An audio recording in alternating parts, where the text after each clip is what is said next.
Morning, good morning, good morning, good morning, good morning, good morning mga kaabig, mga katoto. Happy New Year sa bawat isa. Nako, talaga naman po, bagong taon, bagong pag-asa, bagong pagsisikap, bagong pakikipagsapalaran ha mga kabig.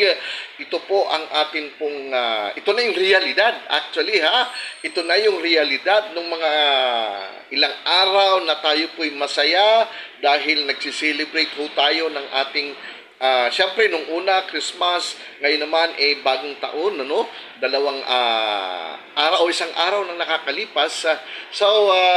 Pero ito ngayon mga kabig, January 2, January 2, ito yung tunay na ito yung realidad, ito yung tunay na sitwasyon ngayon mga kabig, ano ho.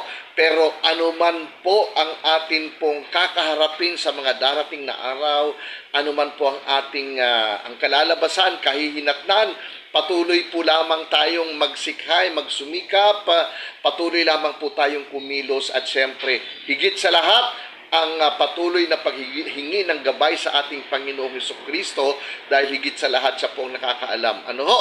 So, sige po, salubungin po natin ng, di ba, masaya, nakangiti ang buong isang taon at syempre, umpisa po ngayong araw na ito, January 2. Happy New Year po sa inyong lahat at doon po sa mga bumati sa akin sa aking kaarawan.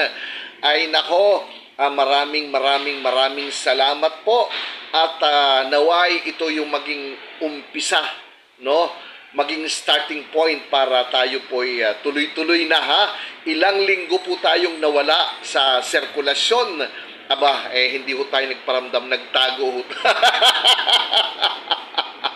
Nagtago po tayo kaya ito inaasahan ko sa sarili ko na tayo po'y magbabalik dito po sa ating kwentuhan, talakayan sa ikaw at barangay kasama si Barangay Secretary Imog. At syempre, dito po sa ating mga followers sa aking Facebook account. Naku, maraming salamat po sa inyong lahat. And God bless po.